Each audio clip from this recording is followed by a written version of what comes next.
Okay, so this is the Deuce Part 2, not sponsored by Coca-Cola. As you can see, I've started pulling everything off the engine. I actually had to pull the wiring harness out of here because of the invasive design of the high-rise intake manifold on these original Sprinters. I had to pull the wiring harness in through the cab and pretty much up through the intake manifold and out. Once I got that off, it was pretty much trivial to remove the valve cover. There's only like 6 bolts on there. I'll just shine a light into each of these injector chambers here. Everything looks pretty good all the way to the back so far. Cams don't look tortured, my unprofessional opinion. So now the next stage of this is going to be removing the cooling stack officially and start attempting to pull the exhaust manifold. Maybe I'll just pull the whole turbo off, I don't know yet. Haven't decided. But I really, before I pull the head off, I really need to get in here and clean a lot of this gunk off. Might as well get right to it.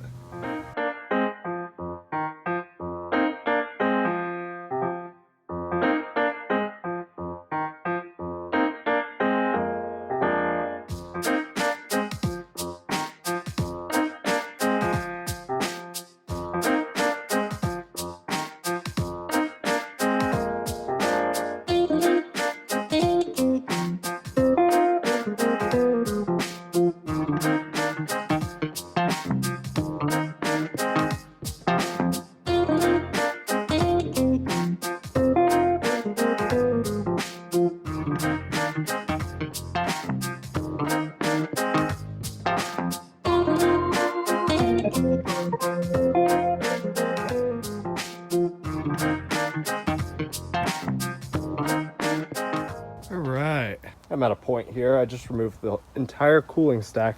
I left the AC condenser in. The rest of the stack is gone. Made a mess while doing it. I'm trying to catch as much of the liquids as I can, but it's not going too well. But I'm just inspecting some of the hoses here. Looking at the water pump here. There's a lot of corrosion inside this water hose, so it's very probable this van has overheated at least once. And coming up here and looking at the turbo, you see what I see in there. These fins do not look good, and there's a lot of scrape marks in there. So I'm thinking this turbo is gonna have to, this turbo is gonna need a new core before I play, but look at this. That's just, yeah, this has to come off and get rebuilt.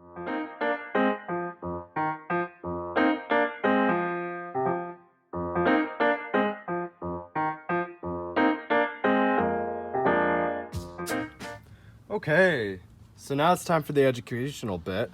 I've cleaned things up a little bit, and I found a breaker bar with appropriately sized extension. We are going to manually crank the engine over by hand a little bit, just to see how everything looks and acts. Unfortunately, my camera stopped recording halfway through this, but the engine turned over pretty smooth, but we'll have to tear it down further and see what else we find. This was the end of day 1 of the teardown. Welcome to day 2. I'm going to start pulling all the accessories out, and this is the day we're going to pull the head and determine if this engine's savable or not.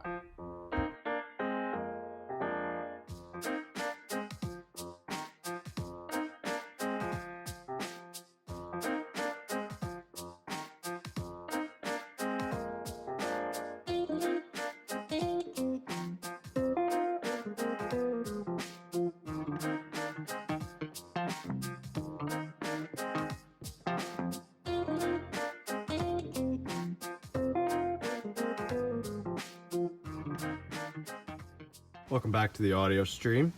We're going to be removing tension from the timing chain. I'm not going to pull the whole chain out, but we got to remove the tension so we can pull some gears so we can pull the head. So the first half of removing the tensioner is actually not undoing the bolt itself down there. It's actually removing this cover here.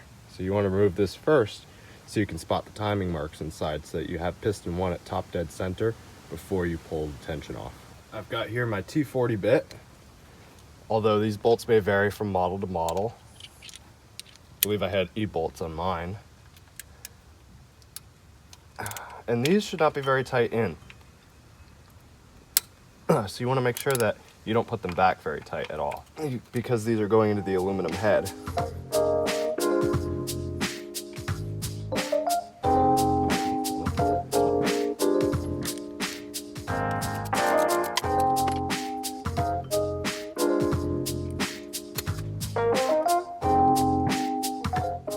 close-up of these bolts for my sake when I'm reassembling them. They're not very long, and they've got that T40 head on them. Always a good idea to have a bolt bucket if you're going to be taking the engine apart this much.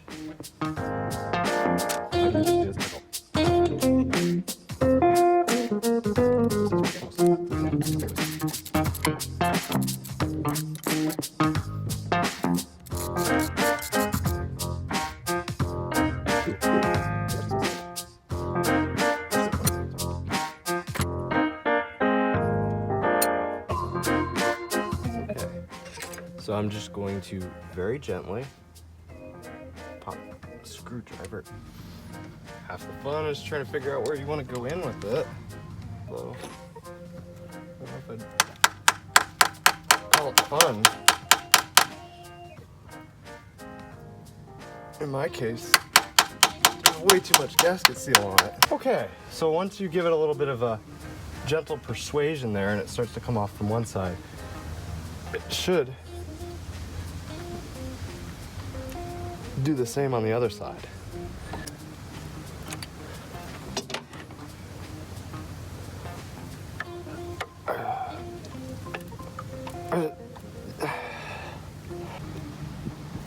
As you can see, I'm still struggling with glue. There we can go.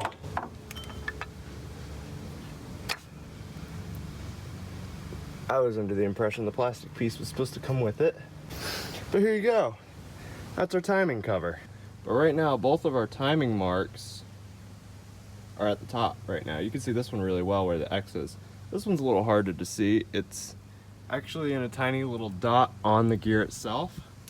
So what I'm gonna do is I'm gonna bar the engine over clockwise with a breaker bar until those two marks line up.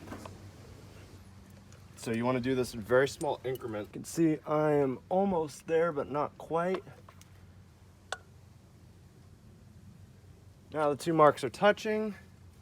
Okay, I'm not exactly sure how well you can see this, but you can see the two dots are lined up on both gears. And if I come down here to the harmonic balancer, you can see that the middle line here, where it says O, there's a middle line and then there's a T. That middle line is lined up with this right here.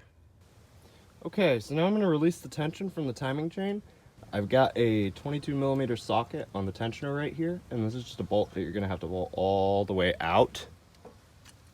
Yeah, don't mess around with this. If it's too tight, get a breaker bar on it and do that. Once it's broke loose though, and it is perfectly normal for oil to be coming out along with it.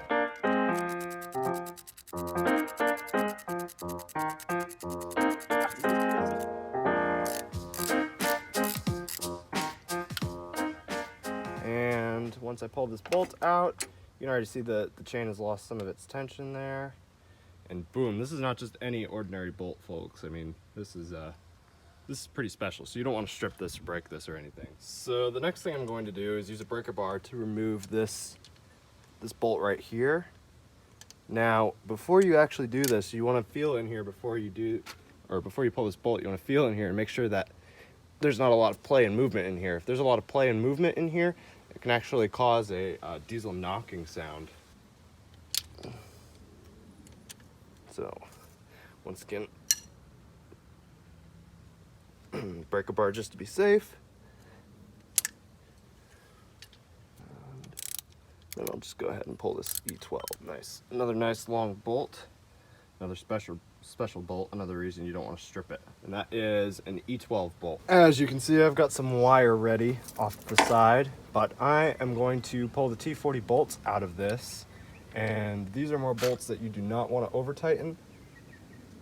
So therefore, it does not take much force to loosen them up.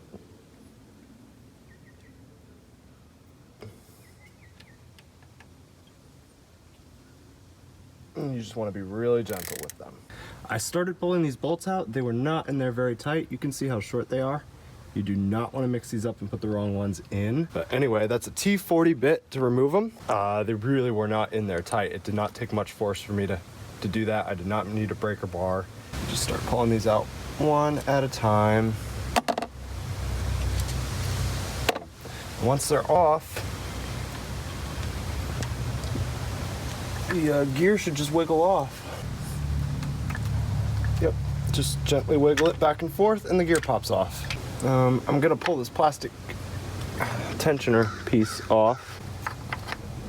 Plastic tensioner piece came off. I'm actually going to go put this back on the timing cover. And now that that is good, what I'm actually going to do before I pull, oh yeah, you can see everything's ready to come apart on me. So what I'm gonna do first of all is I am going to try and remove this bearing in here that's on the, yep, there it is, on the intermediate gear.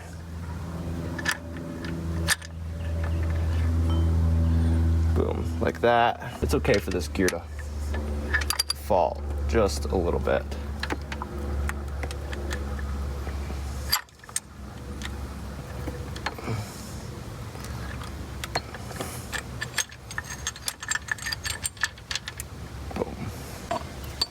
Once that gear is off though, you do not want to let the chain go. So this is where I'm going to come in and tie the chain off with some wire. That way, by having some wire tied around it, if it does fall, I've got wire to grab it with.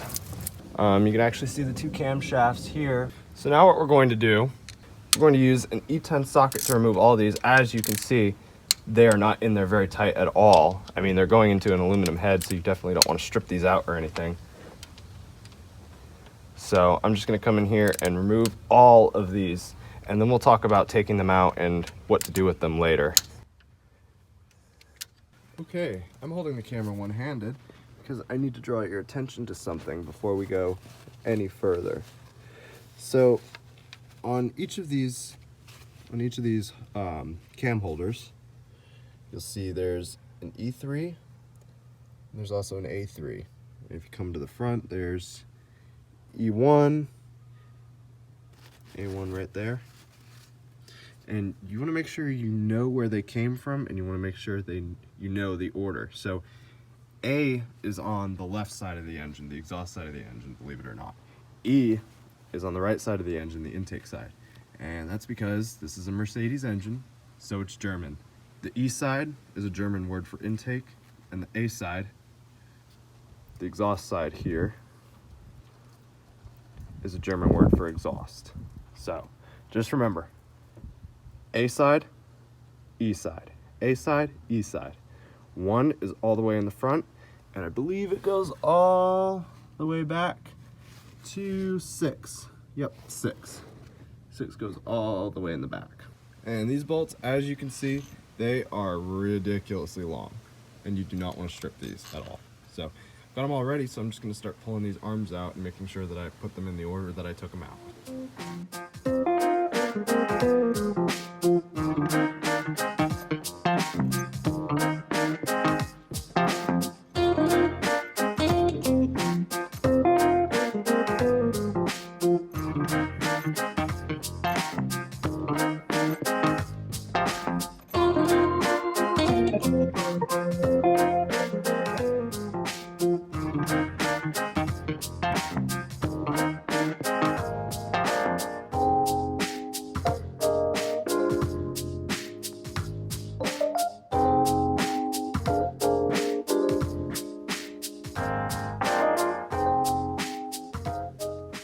Okay, and now the fun part. I actually get to pull some cams now.